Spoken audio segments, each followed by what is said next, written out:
화요일에 주신 말씀 계속해서 우리가 보고 있는데, 우리가 얼마 전에 이제 그 감람산 강화라고 마태복음 24장에 대해서 살펴보는 시간을 가졌었는데, 그것에 이어서 주어진 말씀이 오늘 이제 세 가지 비유의 말씀입니다. 예루살렘 멸망, 그러니까 마태복음 24장은 예루살렘 그 멸망과 함께 종말에 대해서 가르치는 거죠. 실제로 이제 역사적으로 그 주 70년에 예루살렘이 멸망을 했어요. 그 예루살렘 멸망을 통해서 예수님께서 이제 종말에 대해서 이렇게 가르쳐 주시는 거거든요.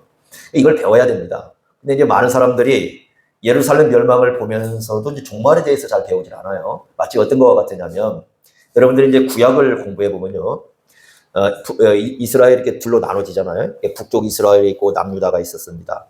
북이스라엘이 언제 멸망하냐면 주전 722년에 아수르에 멸망을 합니다. 그렇죠? 그리고 남유다가 언제 멸망하냐면 주전 586년에 멸망을 해요. 그러면 북이스라엘 722년과 남유다 586년이 어느 정도 136년 정도 이렇게 됩니다. 선지자들 하신 말씀이 뭐였냐면 저 북이스라엘의 멸망을 통해서 배우라는 거였거든요. 그러니까 북이스라엘이 왜 멸망했느냐. 결국 하나님의 말씀을 어긋나고 그 다음에 그 우상을 숭배했기 때문에 망하지 않았느냐. 남유다 백성들에게 그거 가르치는 거예요. 너희들 배워라. 배워서 저렇게 길을 걸어가면 안 된다. 그런데 저 북이스라엘과처럼 걸어가면 너희들 망한다는 거였거든요. 그런데 이거 어떻습니까? 남유다 사람들이 북이스라엘과 똑같은 길을 걸어요. 결국 남유다도 망합니다. 바벨론에 의해서 망거든요. 이런 그 구약의 역사가 있습니다. 그러니까 이제 주 70년이라는 것이 이제 예루살렘이 멸망합니다. 엄청난 사건이었죠. 그때 성전이 다 파괴가 되고, 뭐 그 흔적밖에 안 남아있어요. 여러분들이 예루살렘 가보면요. 그 뭐 통곡의 벽이라는 게 하나가 남아있는데, 그게 일부예요. 그 당시에 다 무너지고 난 일부만 이렇게 하나 남아있거든요. 역사적 교훈이에요. 그걸 통해서 예수님이 말씀하는 건 뭐냐면, 종말, 즉, 예수님께서 다시 오실 때에 어떤 사건이 일어날 것인가를 보여주는 중요한 어떤 그 교훈이라고 말씀을 하셨어요. 그런데 사람들이 이제 뭐 그런 것에 대해서 별로 이렇게 중요하게 생각지 않는 사람이 많습니다. 예수님이 이제 그런 감람산 강화를 말씀을 하고 난 다음에 세 가지 연속 비유를 말씀을 하십니다. 25장에요. 그게 바로 뭐냐면 열처제 비유하고 그 다음에 달란트 비유하고 양과 염소의 비유입니다. 굉장히 중요한 비유죠. 그래서 어떤 분들은요, 24장과 25장을 같이 엮어요. 감람산 강화라고 했을 때 24장만 말하는 게 아니라 25장도 같은 감람산 비유다. 이렇게 말씀을 합니다. 그래서 이 비유는 핵심이 있어요. 어떻게 볼 수 있냐면, 자, 여러분 주보를 보시면 마태복음 24장 42절과 44절 말씀 나오죠. 그거 한번 자세히 보세요. 42절 한번 보겠습니다. 그러므로 깨어 있으라 이렇게 말씀했고요. 어느 날에 너희 주가 임할는지 너희가 알지 못함이니라 이렇게 말씀했습니다. 그 다음에 44절, 여기 마태복음 24장입니다. 이러므로 너희도 어떻게 하고 있으라? 준비하고 있으라. 그러니까 깨어있는 것과 준비하고 있는 건 같은 의미예요. 그 다음에 뭐라고 하냐면 생각지 않은 때에 누가 오리라? 인자가 오리라. 그러니까 42절에 너희 주는 누구하고 같아요? 44절에 인자하고 같아요. 다시 오시는 재림을 얘기합니다. 이렇게 말씀을 했어요. 그 다음에 이제 25장으로 넘어왔죠. 25장 열처녀 비유를 말씀하면서 13절에 비유의 결론으로 하신 말씀이 그 다음에 나와요. 한번 같이 읽어보시죠. 시작. 그런즉 깨어있으라. 너희는 그날과 그때를 알지 못하느니라. 그럼 여기 그날과 그때는 뭐냐면 그 마태복음 24장 42절에 너희 주가 임할 때를 얘기했죠. 그 다음에 44절은 누가 온다? 인자가 온다. 그러면 25장 13절에 그날과 그때는 어떤 날이냐면 예수님께서 재림하시는 때. 모른다는 거예요. 모르기 때문에 어떻게 하고 있으라? 깨어있으라. 그러니까 깨어있는 거 뭐 하는 거라고요? 준비하는 거예요. 그래서 열처저 비유를 딱 말씀하실 때 뭘 얘기해 주냐? 깨어있는 삶이 뭐냐? 준비하는 삶을 우리에게 말씀해 주는 겁니다. 그래서 이 비유를 우리가 이해하는 것이 굉장히 중요합니다. 자, 그러면 한번 보겠습니다. 비유의 내용을. 일단 비유의 내용을 보고 그 핵심 메시지를 보겠는데 1절에 보시면 천국은 마치 등을 들고 신랑을 맞으러 나간 열처녀 같다. 이렇게 말씀을 했어요. 여기서 말하는 등은 이게 이스라엘에서 보통 쓰는 작은 등잔이 아닙니다. 혹시 여러분들 저번에 김동문 선교사님 혹시 오셨을 때 봐서 알겠지만은 이스라엘 등은 조그만하죠. 이렇게 조그만해가지고 이렇게 들고 다니는데요.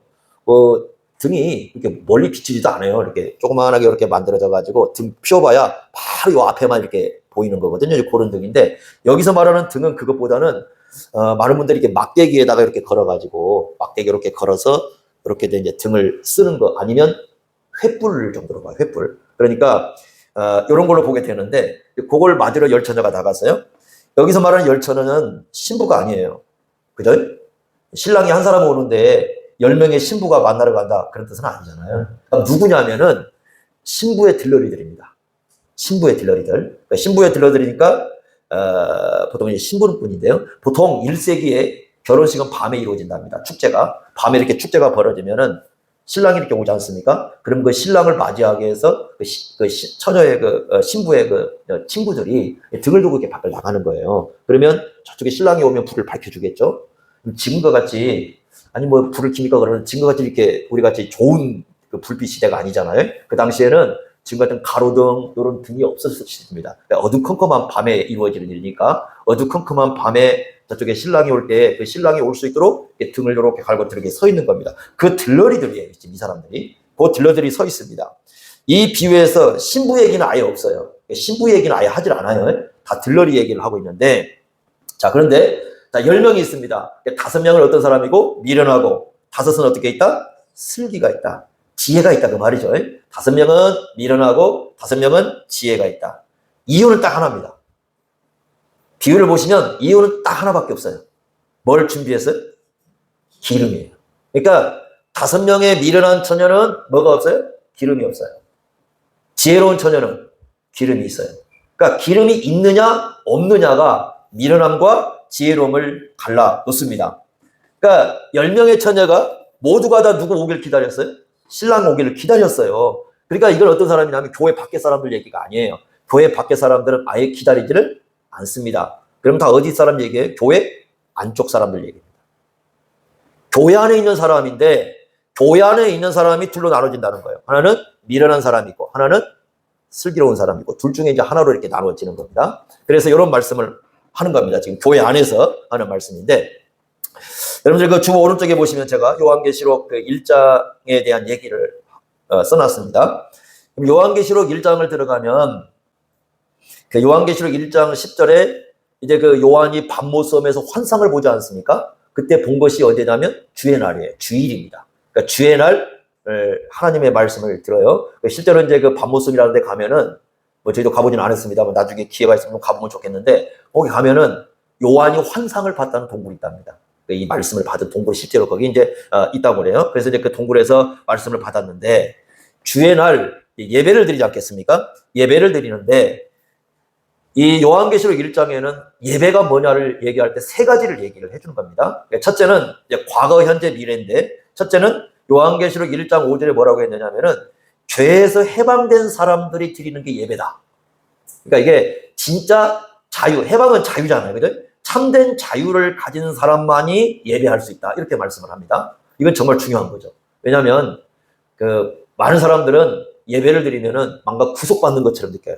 예배를 드리면 내가 구속되고 뭔가 막 예배를 드리면 내가 나를 옥죄는 것 같고 내 시간을 빼앗는 것 같고 내 자유를 잃어버린 것 같고 막 이렇게 얘기하잖아요. 그런데 실제로 거꾸로 얘기해보면 진짜로 예배 드릴 수 있는 사람은 어떤 사람? 자유를 가진 사람들이에요. 돈에 자유를 얻지 못하는 사람들, 아니면 사람에 의해 자유를 얻지 못하는 사람들, 아니면 어떤 사람은 모임에 의해 자유를 얻지 못하는 사람들, 어떤 사람들은 뭐 이런 것에 저런 것에 자유를 얻지 못하는 그런 사람은 예배 못 드려요. 그러니까 참된 자유를 얻은 사람만이 예배를 드린다. 이렇게 첫 번째 말씀하고요. 두 번째는 뭐라고 말씀하느냐? 그 주의 날 부활하신 예수님이 딱 나타나셔요. 그리고 내가 살아있다 이렇게 말씀하면서 주일날 예배는 부활하신 예수님을 만나는 거라고 얘기해 주시는 거예요. 그러니까 예배 현장에는 누가 오시냐면 부활하신 예수님이 계시는 거예요. 그러니까 예수님의 부활을 믿지 못하면 예배 못하는 거죠. 그러니까 실제로 부활의 현장, 예배 현장 속에는 부활하신 예수님께서 오신다고 말씀합니다. 세 번째 하나가 더 있습니다. 그게 뭐냐면 요한계시록 1장 7절에 보시면 예수님의 다시 오심을 기다리는 사람들이 예배한다는 거예요. 이미 왔다 가셨다는 예수님은 그죠? 다시 오신다고 얘기했습니다. 이걸 우리가 재림이라고 그러죠. 그러니까 예수님께서 다시 오신다. 이걸 분명히 믿는 사람들이 예배한다는 거예요. 그래서 그 우리의 예배는 다시 오실 예수님을 향해서 이렇게 걸어가는 하나의 어떤 순례자와 같은 거예요. 그래서 우리가 그런 예배를 드려요. 그럼 교회에 모인 사람들이 그런 예배를 드릴까? 3가지 의미죠. 나는 진정한 자유인입니다. 부활하신 예수님을 내가 오늘 만나 뵙습니다. 아니면 다시 오실 예수님을 내가 기다려. 이런 의도로 예배를 드릴 게 아니겠습니까? 다 예배를 드리는 거예요. 그런데 그 중에 어떤 사람이 있느냐? 미련한 사람이 있고 지혜로운 사람이다. 누가 미련하고 누가 지혜로운가 하는 것을 우리에게 가르쳐 주는데 이 내용을 우리가 이해하는 게 굉장히 중요하겠죠? 자, 그러면 공통점과 차이점을 한번 보겠습니다. 여러분들이 여기 잘 보시면요. 어리석은 처녀하고 슬기 있는 처녀의 공통점이 있습니다. 첫째는 똑같은 누구에다? 처녀입니다. 다 똑같은 처녀들이죠. 두 번째는 모두가 다 뭘 가지고 있어요? 등을 갖고 있죠? 그 얘기는 무슨 얘기예요? 신랑이 온다는 걸 다 알고 있어요. 그러니까 어쨌든 여기에서는 누가 온다는 걸 이미 들었다는 얘기예요. 예수님이 오신다는 걸 다 들은 거죠. 그죠? 예수님이 오신 걸 다 알고 있습니다. 그리고 또 어떻게 했습니까? 다른 사람은 안 기다렸는데 이 사람들은 모두가 신랑을 다 어떻게 하고 있었어요? 기다렸어요. 오시옵소서. 아멘 주여서 오시옵소서라고 기다리는 사람들입니다. 그 다음에 네 번째로 보면 열 처녀가 잘 보시면 다 졸고 다 잤어요. 잠을 안 잔 게 아니고 안 좋은 거 아니에요. 다 졸기도 하고 잠도 다 잤어요. 그러니까 그 누굽니까? 이단들이 예수님 오시면 우리가 잠도 안 자고 기다려야 됩니다. 다 헛소리입니다. 다 잠도 자고 잠도 어떻게 다 졸기도 하고 그 다음에 신랑이 왔을 때 다 어떻게 전부 맞으러 나갔어요. 그죠? 기다리기도 하고 맞으러 나갔습니다. 또 신랑이 올 때 전부 뭘 준비했습니까? 등도 준비했어요. 그러니까 10명이 다 한 겁니다. 이거 다 공통적으로 한 거예요. 어리석은 처녀도요. 11절을 보니까 뭐라고 얘기하냐면 주여 주여라고 부릅니다. 그러니까 예수님을 누구로 부른 사람들이? 주님으로 부른 사람. 야, 어떻습니까 여러분? 이 정도의 신앙이면 교회로 왔는데 그죠? 교회로 왔는데 예수님이 오신다는 걸 알고 있어요. 예수님을 기다립니다. 또 예수님을 온 때 맞으러도 갈 수 있습니다. 등도 다 준비했습니다. 늘 주여 주여 부릅니다. 그렇게 불러요. 그러면 신앙이 좋은 사람일까요? 나쁜 사람일까요? 여러분이 보실 때. 대개는 아예 기다리지도 않는 사람 빼고 교회 와도 예수님 재림 안 믿는 사람도 있고 제가 좀 재밌는 현상을 발생하는데 도스토옙스키가 쓴 카라마조프의 형제라는 책을 요즘 계속 읽고 있거든요. 방대해서 예전에 읽다가 포기했다가 또 읽다가 요즘에 또 한번 읽어보고 있는데 거기 보면 러시아의 러시아 지금 현재 러시아 정교회 이제 그 사람들의 신앙이 나오는데 거기 보니까 어떠냐면 이 카라마조프가 형제들이 좀 뭐라 할까요? 질이 나쁜 사람들 이제 얘기가 많이 등장을 하거든요. 그런데 그 사람들 대화하는 장면에서 어떤 장면이 나오냐면 예수님의 재림에 대한 얘기가 나와요. 그 나쁜 사람들도 예수님 재림을 기다려요. 얘기를 하고 있어요. 그러니까 이 러시아가 그 정교회인데 이 사람들도 예수님의 재림을 말하고 있고 심지어는 성경을 언급하면서 예수님의 재림에 대한 의심을 하는 게 아니에요. 오신다는 걸 알아요. 그리고 오시면 뭐까지 하냐면 심판이 있는다는 거 알아요. 그러니까 그 러시아의 민중들은 전부 그런 신앙들을 갖고 있어요. 기다리는 거예요. 그런데 악한 짓을 해요. 자기들끼리 얘기를 합니다. 막 얘기하면서 그런데 악한 놈들이다. 막 이렇게 얘기를 합니다. 막 그러면서 사람들이 얼마나 악을 행하는가 막 그런 얘기를 쫙 하는 그런 장면이 나와요. 예를 든다면 어떤 얘기가 등장을 하냐면 이런 얘기가 등장을 하는 거예요. 어떤 돈 많은 그 장군이요. 집에 엄청나게 이제 그 화인들도 많이 주고 돈도 많이 줍니다. 개를 100마리인가 키워요. 근데 그 집에 어떤 하인 아들이 그 돌을 잘못 던져갖고 개 다리가 하나가 이렇게 부러졌어요. 그러니까 이제 주인이 보니까 개 다리가 부러진 거 아니겠어요? 아니 왜 개 다리가 부러졌어 했더니 집 하인 아들이 돌을 잘못 던져가지고 그랬다. 그랬더니 주인이 그 하인 아들을 불러가지고 얘를 갖다가 하룻밤 가둬놓다가 다음날 사냥터에 불러내가지고 그 얘를 발가벗긴 후에 얘가 도망갈 때 개 100마리를 풀어서 무릎 뜯게 합니다. 아니, 어떻습니까 여러분? 그런 사람들이 기독교인이라면 웃기겠죠. 근데 막 그런 얘기들을 막 이렇게 늘어놓습니다. 그 당시 그래서 야 이게 오래된 얘기인데 야, 그런 일들이 이렇게 한 번씩 존재하는구나 뭐 이런 생각을 해볼 수 있는 내용인데 어쨌든 중요한 건 뭐냐면 예수님의 재림을 말하고 예수님의 심판도 말하고 기다린다고 얘기를 해요. 이런 세계를 우리가 볼 수 있습니다. 교회 오면은 어떤 사람들은 예수님 재림도 아예 생각도 않고 뭐 기다리지도 않고 그러는데 이 사람들은 어때요? 기다리고 또 심지어 오면 맞으러 나갈 수도 있고 그러니까 얼마나 신앙이 좋은 사람입니까? 차이점이 딱 하나입니다.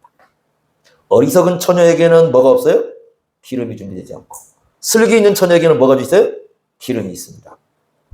그러니까 어떤 사람들이 또 여기에 대해서 도대체 기름이 뭘까라고 고민을 하다가 되게 이제 그 부흥사들이 기름은 성령님이라고 얘기를 하는데 아닙니다.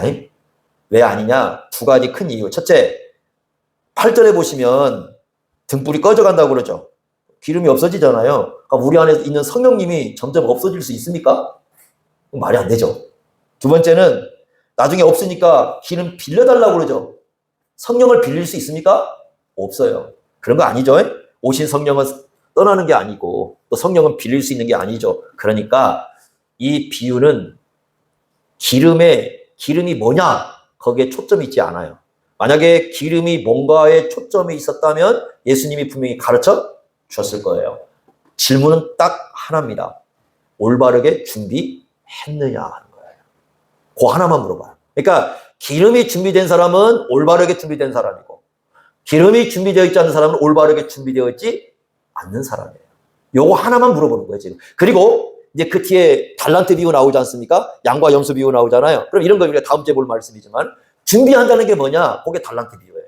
우리가 진짜 준비한다는 게 뭐냐? 그게 달란트 비유고 또 나중에 진짜 준비했을 때 어떤 결과가 오느냐? 그게 양과 염소의 비유거든요. 근데 일단 오늘 열처녀 비유는 단 하나만 물어보는 겁니다. 제대로 준비를 했느냐? 요거 하나만 물어보는 거예요. 우리가 그 주님 오심을 올바르게 준비한 사람들인가 하는 걸 묻는 건데 한번 요걸 가지고 한번 우리가 몇 개를 한번 만들어 보겠습니다. 자, 넘겨보시면 그럼 비유 해석이 뭐냐? 첫째 한번 보겠는데 자, 예수님께서 비유를 마치면서 25장 13절 다시 한번 보겠습니다. 다시 한번 읽겠습니다. 13절 시작. 그런즉 깨어있으라 너희는 그날과 그때를 알지 못하느니라. 지금 예수님의 말씀이 뭐냐면 그날과 그때를 알지 못한다라는 거죠. 알지 못하는 거지 없다는 얘기가 아닙니다. 그죠? 그날과 그때는 있죠. 네? 알지 못하는 것입니다. 알지 못하기 때문에 없는 게 아니고요. 그러면 그날과 그때는 언제죠? 앞에서 얘기한 거죠. 예수님께서 다시 오시는 날, 그리고 다시 오시는 때이죠. 그러면 이 비유는 지금 뭘 지향하고 있다는 걸 우리가 볼 수 있냐면 예수님의 재림을 내다보고 있다는 걸 알 수가 있습니다. 그러니까 우리의 준비는 뭐와 연관되어 있다는 거예요? 예수님의 재림과 연관이 되어 있다. 이렇게 말씀을 합니다. 예수님께서 다시 오시면 분명한 건 마태복음 25장 비유 끝에 가보면 예수님의 뭐가 있다? 심판대가 존재하고 있다. 예수님의 심판대가 있기 때문에 우리는 어떻게 해야 된다? 깨어있으면서 뭐 해야 된다? 준비해야 된다. 이게 성경에서 계속 가르치는 거예요. 그래서 거기 한번 보겠습니다. 고린도후서 5장 10절 말씀 있죠? 그거 한번 같이 읽겠습니다. 주부에 있는 말씀 다 같이 읽습니다. 시작. 이는 우리가 다 반드시 그리스도의 심판대 앞에 나타나게 되어 각각 선악간에 그 몸으로 행한 것을 따라 받으려 함이라. 이렇게 말씀을 했어요. 심판대 앞에 나타난다. 각자 얘기입니다. 각자 선악간에 그 몸으로 행한 것에 따라 전부 받는다라고 말씀을 하고 있습니다. 이 말씀이 굉장히 중요하죠. 그래서 일단은 그날과 그때가 반드시 있다는 의식을 먼저 할 필요가 있다는 겁니다. 그걸 예수님께서 일단 상기를 시켜주고 있습니다. 예수님의 다시 오실까요? 예수님의 다시 오심이라는 건 예수님의 심판대가 있을까요? 김정원 집사님이 가끔 저에게 상기시키는 건데 저도 들었던 얘기입니다. 제가 중학교 때 그 교감 선생님이 굉장히 좀 식견 있는 분이었어요. 그 교감 선생님이 늘 하시는 말씀이 한 번씩 특강을 들어오거든요. 학교 이제 그 선생님이 수업 빠지면 특강을 들어와서 하는 얘기가 뭐였냐면 그때 저희들이 이렇게 전화를 쓸 때 다이얼 쓰고 뭐 이렇게 누르는 거 쓸 때입니다. 선이 있어야 이렇게 전화가 통화가 되는 때입니다. 그분이 와서 하시는 말씀이 앞으로 어떤 시대가 오느냐, 그 선이 없이 이 전화 이런 것도 없이 그냥 들고 다니면서 서로 대화하는 시대가 온다고 얘기를 했었어요. 근데 그때 전부 안 믿기는 소리입니다. 그게 다 전부 다 에이 그런 일이 있을까? 에이 정말 믿기지 않는 얘기. 근데 이제 그분 하는 얘기가 뭐냐면 우리 시대에 올 수 있다라는 거예요. 그 얘기가. 그리고 저 그거와 꼭 곁들여서 하신 말씀이 계십니다. 라면 스프 먹지 마라. 왜 그러냐면 라면 스프가 이게 사람 몸에 굉장히 안 좋은 거니까 라면 스프 먹지 마라. 꼭 그걸 곁들여서 말씀을 해주셨어요, 그분이. 근데 그때 이제 했던 얘기가 뭐냐면 서로 전화 이게 선 없이 그냥 아무데나 가가지고 이렇게 전화기 들고 대화하는 시대가 올 것이다. 아마 너희 시대가 볼 것이다. 이런 얘기 하니까 전부 우리 무섭니까? 이렇게 하는 사람들이, 선 가지고 하는 사람들이, 에이, 설마, 그게 돼? 뭐 다 이런 그 생각이었거든요. 그런데 지금 어떻습니까? 전부 여러분 뭐 하고 있어요?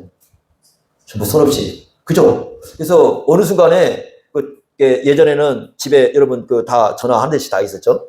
근데 지금 없죠. 있어도 안 쓰죠. 우리도 전화번호 있는데 지금 수십 년 동안 전화 한 통도 안 옵니다. 하지도 않고 전화기도 없어요. 그러니까 전화기도 항상 망했습니다. 그 사람들은 다 이거 의무가 없어요. 의미가 없어요. 그죠? 지금은 전부 핸드폰 하나로 사용하는 우리가 그런 시대가 되지 않았습니까?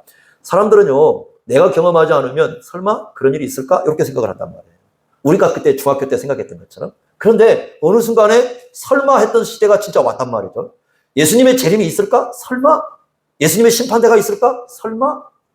사람들은 그런 생각을 해요.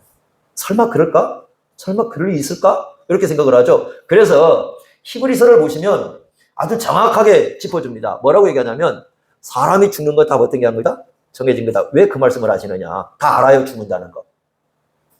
그러니까 사람은 내가 죽는다는 거 다 알아요. 다만 사람은 아직은 자기가 계속 살 거라고 생각을 하는 거지. 오늘 밤에 내 인생의 죽음이 올 수도 있다라는 생각에 대해서 절실하지는 않아요. 그러죠? 그러나 중요한 건 뭐냐면 모든 사람에겐 뭐가 올 수 있다? 죽음이 온다. 그건 다 알아요. 그래서 예수님이 그 다음에 뭐라고 하십니까? 하나님께서 죽음 이후에는 반드시 뭐가 있다? 심판이 있다.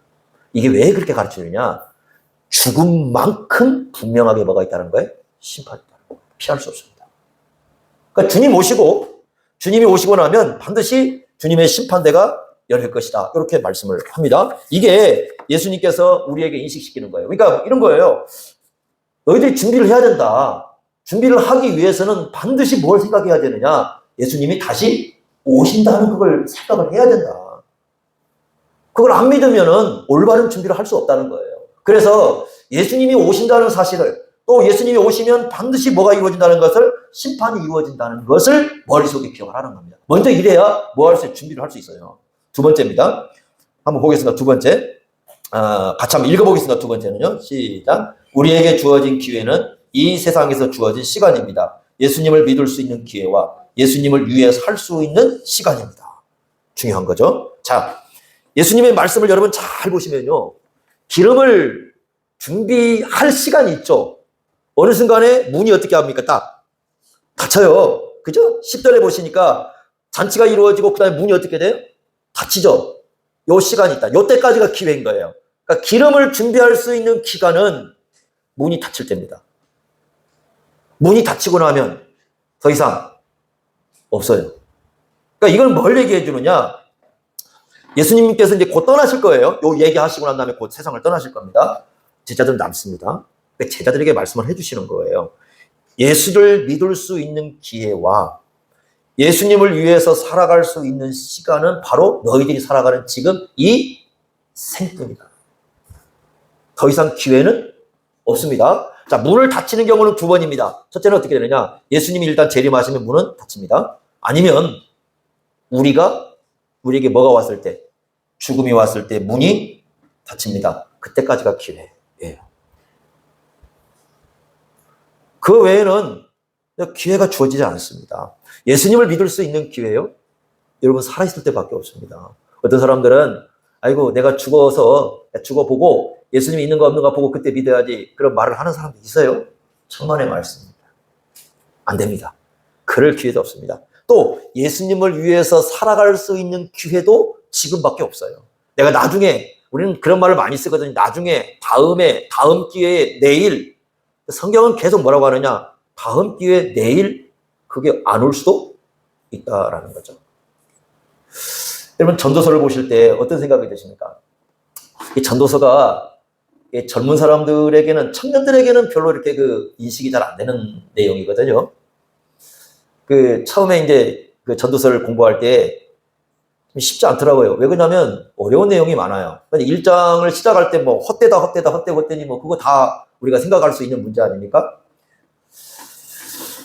그런 얘기를 쭉 하셔요. 그러면서 이제 하시는 말씀이, 나중에 이제 제가 전도서를 볼 때 우리나라 사람들은 되게 이 전도서가 뭐냐, 허무주의 책이다. 그래서 막 헛되다 이런 얘기를 많이 하거든요. 근데 제가 이제 예수를 믿을 때 믿기 전에 누구 책을 읽었냐면 노산 이은산 선생님이 이제 책에 무상이라는 책을 읽었거든요. 그 책을 받고 얼마나 감명을 받은지 몰라요. 왜냐하면 이은산 선생님의 남동생이 이제 일찍 죽고 이게 젊은 시절에 죽었나 봐요. 죽고 난 다음에 이제 글을 쓴 것인데, 그때 저도 이제 남동생 죽음을 겪고 얼마 안 있을 때입니다. 그때 책을 이렇게 본 책인데, 거기 보면은 뭐라고 되어 있냐면, 어느 날 남동생이 한 얘기를 합니다. 남동생이 이게 비가 내리는 날, 우리가 비가 내리는 날 집에를 왔는데 우산을 가져가지 않았나 봐요. 그러면서 와서 하는 얘기가 뭐냐면, 형님, 제가 비가 와가지고 오늘 잠깐 남의 집 처마 밑에 있다가 이렇게 비가 그치는 걸 보고 왔습니다라고 얘기를 해요. 그러니까 노 선생님이 그거다 뭐라고 썼냐면, 인생이 뭐냐?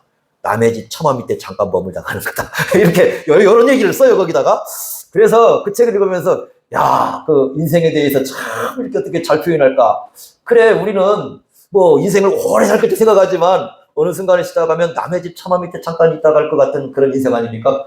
그랬는데 이제 와서 전도서를 읽어보니까 세상은 이 무대고, 무대는 변하지 않는데 그 무대 속에 얼마나 많은 사람들이 왔다 가는지 모른다는 얘기를 하면서 인생을 헛되다고 얘기를 하거든요. 그렇죠? 여러분들이 우리가 한번 보세요. 우리 흙을 만져보잖아요. 여러분, 사람이 죽으면 다 뭐가 되죠? 나중에? 흙이 되는 거 아니겠어요? 시신 썩어서 흙이 되는 거 아닙니까? 이 지구상에 얼마나 많은 사람이 왔다 갔을까요? 그러면 그 흙 속에 도대체 얼마나 많은 사람들의 시신이 있을지 모르죠. 제가 이스라엘 갔을 때요, 요르단을 가면서 가장 궁금했던 게 뭐였냐면, 그 광야에 나왔던 사람 중에 그 250만 사람들 거의 다 죽었다고 봐요. 그럼 그 사람들 시신이 도대체 어디 무덤이 있을까라는, 무덤이 하나도 없습니다. 그럼 이 사람들 어떻게 됐을까요? 다 죽어서. 모래 속에 어떻게 다 묻혔는지 모르겠어요. 그죠? 그럼 거기 있는 모래들 엄청 많거든요? 요건 다 뭐겠어요, 그러면? 이게 사람들의 시신일 수 있는 거예요. 우리는 그렇게 살아가요. 그러니까 무대는 그대로 있는 거예요, 그냥. 그러니까 사람은 왔다 계속 가는 거예요. 전도서에서 그렇게 얘기를 해요. 그러면서 헛되다 얘기하니, 아, 인생이 너무나 헛되구나. 우리 다 그렇게 왔다 가구나. 이렇게 느낄 수 있어요. 그래서 나중에 이제 제가 그 전도서를 공부하면서 그 외국의 유명한 교수님이 뭐라고 얘기하냐면, 전도서는 허무주의를 가르치는 게 아니고 인생이 헛되다는 걸 가르치는 게 아니라, 인생이 그러니 가장 의미 있게 사는 법이 뭔가를, 그래서 이제 이분의 책의 제목이 뭐냐면 가장 숭고한 삶이에요. 이 땅에 와가지고 우리에게 주어진 그 삶을 통해서 가장 숭고한 삶을 살아가는 것이 무엇인가를 알려주는 게 전도서다라는 얘기했어요. 그러면 이제 전도서에서 그걸 찾아야 할 거 아닙니까? 그런데 전도서를 찾아보니 뭔가 고상한 얘기를 할 것 같잖아요. 고상한 얘기가 안 나와요. 고상한 얘기가 안 나오고, 그 뭐라고 나오냐면 이렇게 나와요. 먹고 마시는 거 감사하는 게 고상한 거다. 뭐 이렇게 나와요? 먹는 거, 마시는 거, 그걸 먹을 때, 그걸 마실 때 하나님의 선물인 줄 알고 그걸 먹으면 그게 고상한 삶이다. 엄청난 겁니까? 그런 거 아닌 것 같잖아요. 우리 늘 먹고 늘 마시면서 이거 하나님의 선물이다. 뭐 그랬잖아요. 또 거기 뭐라고 돼 있냐면, 야, 네 가까운 데 있는 사람이 있는데 오늘 네가 눈을 뜨고 그 가까운 사람 얼굴을 볼 수 있다면, 그게 하나님의 선물을 알다면 그게 가장 고상한 삶이다. 도대체 전도서가 뭘 얘기를 해주려고 할까? 저는 이제 그것 때문에 굉장히 고민이 많았거든요. 그런데 전도서 12장 가니까 갑자기 이런 얘기를 합니다. 어떤 얘기를 하냐면, 청년들한테 얘기를 하는 겁니다. 야, 청년들이여, 너희 시간들 금방 간다. 금방 간다. 금방 가요. 예? 그렇죠? 예전에 저희 같은 사람들이요, 아버지 살아계시고 부모님 계실 때, 제가 이제 어릴 때 보면 아버지 때의 나이가 저보다 지금 제 나이가 훨씬 젊었을 때거든요. 근데 지금이 어느 순간에 그런 분들은 안 계시고 제가 그 아버지를 넘어선 나이 속에 와 있는 거예요. 곧 60이다.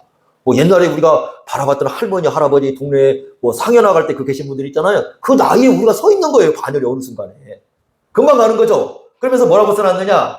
이렇게 써놨습니다. 이제 앞으로 거기 보면 청년들이여, 너희들 시간 금방 간다. 맷돌질 하는 자가 적다. 그 맷돌질이 뭐냐면, 이게 입으로 이렇게 씹는 걸 맷돌질이라고 해요. 이로 씹는 시간인데, 앞으로 그 먹는 것이 점점 이게 적어진다. 그래서 딱딱한 거 못 먹고 이제 앞으로, 그죠? 나이 먹으면 딱딱한 거 못 먹죠? 먹으면 이빨 부러지죠? 막 젊은 시절에 그 콜라병 내 이빨로 깰 수 있어 깨보세요. 나이 먹다 다 빠집니다. 못합니다, 이제. 그리고 먹는 것도 점점 요게 약해져요. 옛날에 즐겼던 거 못 먹습니다. 점점 그렇게 돼간다. 그리고 뭐라고 하냐면, 창들도 내다보는 게 어두워진다. 그 창이 뭐냐면 우리 눈이에요, 눈. 눈이 점점 어두워진다는 거 우리 스스로 아셨지만 눈이 점점 어두워진다는 거예요. 맞습니다. 조금만 피곤하면요 세상이 두 개로 보여요. 저도 조금만 피곤하면 지금 막 겹쳐서 보여가지고 요게 이렇게 보이거든요. 글을 읽을 때도 여러분들 다 이렇게 뭐 그림을 잘 안 보이는 거예요. 저도요 성경 읽고 책 읽을 때 지금요 안 보입니다. 글이 잘 안 보여가지고 안경 덮고 읽어야 되고 좀 한 시간 있다 보면 또 글이 막 두 개로 겹치고 그래서 책 읽는 게 전투예요, 전투. 또 뭐라고 되어 있느냐? 여러분 잘 아는 거예요. 메뚜기도 짐이 된다고. 옛날에 메뚜기 다 잡으러 다녔죠, 우리가. 메뚜기가 짐이 될 때가 있습니까? 어느 순간에 메뚜기도 짐이 된다는 거예요. 또 이렇게 얘기했습니다. 음악하는 여자들도 쇠해졌다. 음악하는 여자가 뭐예요? 목이에요, 노래. 목소리가 아주 옛날에는 깔끔하고 좋고 막 이랬잖아요. 어느 순간에 나이 먹고 어떻게 되면 여기서 뭔 소리가 나와요? 쇳소리가 나오고 어떨 때는 힘이 안 나오고 막 힘을 쳤는데 이상한 소리 나오고 그러죠. 예? 젊은 사람들이요 나이 드신 분들 왜 노래 그렇게 하냐고. 나이 먹어보면 다 그렇게 나와요. 시켜서 나오는 게 아니라 알아서 나옵니다. 그렇게. 그러죠. 또 뭐라고 되어 있으면 살구나무가 꽃이 피네요. 뭔 말이에요? 살구나무가 꽃이 피면 무슨 색이에요? 흰머리. 어느 순간에 거울 보면서 점점 늘어나는 건 검은 머리가 아니라 무슨 머리예요? 흰머리만 자꾸 늘어나죠. 그러죠. 그러니까 안 드는 돈이 들잖아요. 염색하느라고. 돈 들죠. 뭐 사람들이 이렇게 가는 거예요. 그래서 제가 도대체 왜 이게 전도서 12장에 나오는 얘기예요. 그러니까 12장에 이런 얘기를 하면서 왜 중간에 먹는 거 감사하고 일상을 감사하라고 그렇게 썼을까? 그것이 이제 전도서를 해결하는데 굉장히 고민되는 문제예요. 젊은 시절에는 그게 안 들어와요. 근데 나이 먹고 나니까 들어오는 겁니다. 이게 뭐냐? 그 전도서에서 강조하는 건 과거도 아니고 미래도 아니고 오늘이라는 시간. 우리에겐 모두가 다 목이 쉴 때도 오고요. 또 잘 못 먹을 때도 오고. 그러니까 여러분 보세요. 오늘 지금 먹었어요? 근데 못 먹을 때 오잖아요. 그럼 먹을 수 있을 때 뭐 해야 돼, 우리가? 감사를 해야 되는 거죠. 그러죠? 또 우리가 여러분 나중에 노래를 부르고 싶어도 못 불러요. 그럼 노래를 부를 수 있을 때 이 목소리 가지고 감사해야죠. 어느 순간에요. 메뚜기도 짐이 될 때가 있어요. 다시 말하면 내 힘이 그만큼 약해진다는 얘기거든요. 그 약해질 때가 와요. 그럼 어떻게 되는 줄 아십니까? 지금은 하지 않아요. 그죠? 지금은 뭔가를 할 수 있는데도 안 해요. 진짜 못해요. 못하는 시기가. 그러니까 안 하는 게 아니라 못하는 시기가 온다니까요. 지금은 하지 않을 수 있지만 나중에는 하고 싶은데 전혀 못하는 때가 온다는 거죠. 왜? 안 됩니다. 힘이 안 돼요, 이미. 이 자체가 어려워지는 거예요. 그러니까 젊은 사람들이 시집가서 장가가서 나이 든 사람들 자꾸 애 맡기지 마세요. 젊은이들도 힘들어, 더 힘들어, 어려워요. 네? 어느 순간에 살구나무에 이 꽃이 피가지고 흰머리가 오면은 흰머리가 온다는 건 그만큼 우리에게서 이 많은 부분이 약해졌다는 뜻이거든요. 그런 시간이 온다. 그런 시간이 오기 전에 우리에게 주어진 그 오늘이라는 하루하루 때가 있다는 거죠. 전도서 3장에 보면 때가 있다고 하는데 모든 건 때가 있다. 태어날 때 있고 죽을 때 있고 걸을 때 있고 누울 때 있고 모든 건 때가 있는데 그 때가 주어졌을 때 그 때를 가장 의미 있게 사용하라는 거예요. 그러니까 사람들은 그렇게 생각하지 않아요. 그러니까 늘 다른 시간들을 자꾸 머릿속에 구상합니다.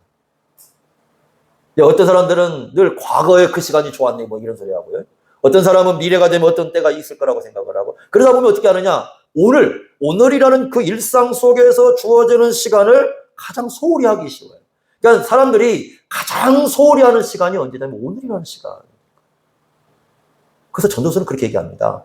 바로 그 오늘이라는 것. 너희들이 먹고 마시는 그 오늘이라는 시간. 너희들이 빨리 갔으면 좋겠다고 생각하는 그 오늘이라는 시간. 어쩌면 이 하루라는 그 주어진 오늘이라는 시간을 가장 의미 있게 사용할 줄 아는 사람이 가장 숭고한 삶을 살아가는 거다. 그 얘기를 해준 거예요. 뭔가 큰 얘기를 하는 게 아니에요. 네, 그래서 어떻게 보면 전도서는 이런 거예요. 그래서 나중에 이제 어떤 책이 나오냐면 요즘 나와요. 요즘 전도서 세기 때는 뭐라고 하냐면 일상의 소중성이라는 책으로 나와요. 일상의 소중함. 그러니까 많은 사람들이 놓쳐버린 일상이 얼마나 소중한 시간들인가. 내가 지금 누군가를 만나는 시간, 내가 지금 하고 있는 일의 시간, 오늘이라는 시간. 이 일상이라는 것이 얼마나 소중한가를 깨닫는 것이 우리 인생을 가장 의미 있게 살아가는 길이다. 이렇게 말씀을 해주고 있는 겁니다. 굉장히 중요한 거죠. 그러니까 이런 겁니다. 우리가 예수님을 위해 살아갈 수 있는 시간은 어느 훗날로 미룰 게 아니고, 내가 과거에 잘했다 이게 아니라 지금 이 시간, 우리에게 주어진 시간, 이 시간이 예수 그리스도를 위해서 살아갈 수 있는 어떻게 생각하면 그 시간인 거예요.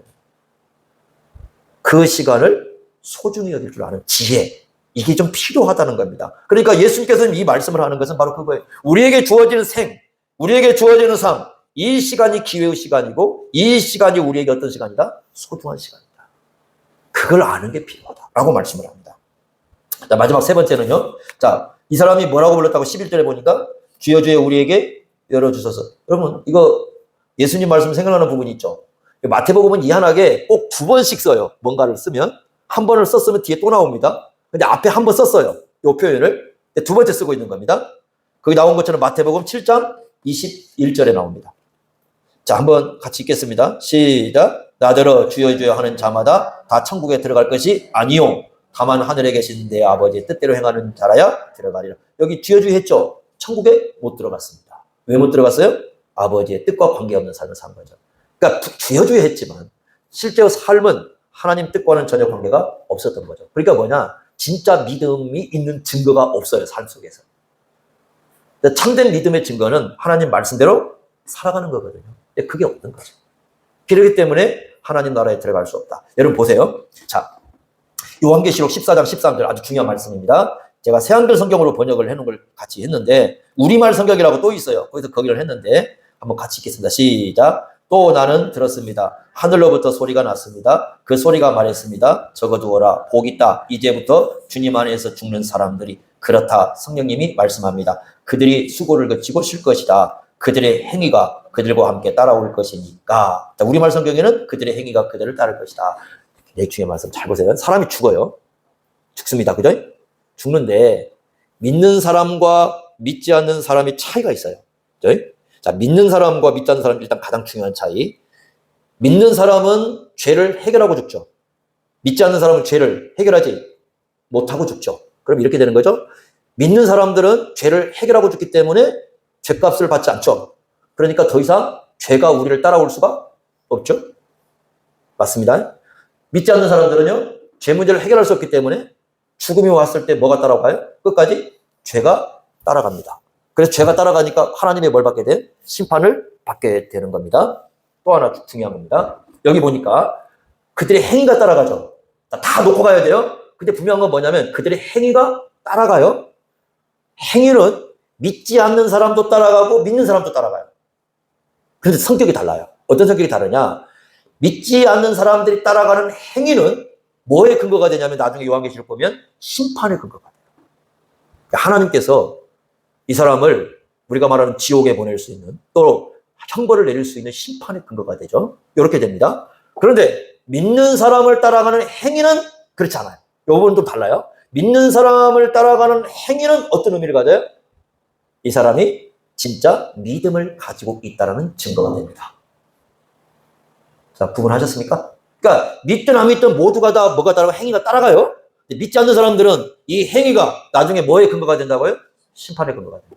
그러나 믿는 사람들은 행위가 따라갑니다. 행위가 따라가는데 이 행위가 뭐의 근거가 돼요? 진정한 믿음을 가졌다라는 근거가 돼요. 그런데 보세요. 이제 사람 죽었는데 뭐가 없어?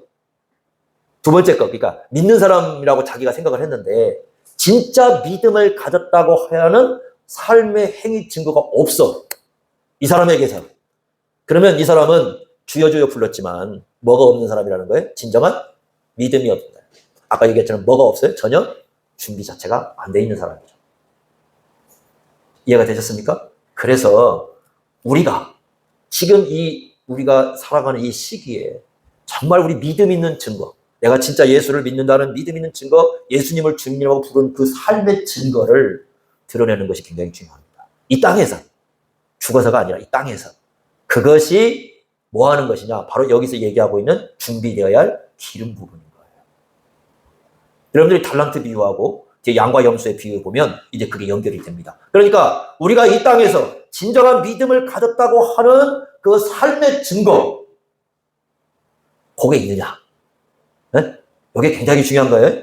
이걸 잘 준비한 어떤 그런 삶을 살아가는 것이 누구 오는 것을 올바로 준비하는 것이다. 예수님 오시는 것을 올바로 준비하는 거다 하는 것이 열처저 비유의 핵심입니다. 우리는 얼마나 준비 잘하고 있는지 그래서 한번 생각해 볼 필요가 있습니다. 그죠? 금방 가줄 시간들, 벌써 달력하라고 연락 왔어요. 벌써 달력하랍니다. 엊그제 한 것 같은데 막 달력 책자가 막 이렇게 대여섯 거 쓰여가지고 막 따라옵니다. 자기들 거 하라고, 달력을 하라고. 야, 금방금방 시간 간다. 그죠? 우리의 시간들을 늘 생각하면서 주님 오심을 바라보면서 기다리고, 그런데 진정한 준비를 하면서 기다릴 줄 아는 그런 지혜로운 삶을 살아갈 수 있기를 바랍니다. 기도하겠습니다. 하나님 아버지, 오늘 말씀을 통해서 참된 지혜가 무엇인가를 배웁니다. 주님 오심을 아는 것이 지혜예요. 주님 오심을 올바로 준비하는 게 지혜라고 말씀합니다. 우리가 예수님을 주님으로 진정으로 믿음을 우리의 이 삶의 기회를 통해서 드러내고 증거할 수 있도록 인도하여 주옵소서. 예수님의 이름으로 기도하옵나이다. 아멘.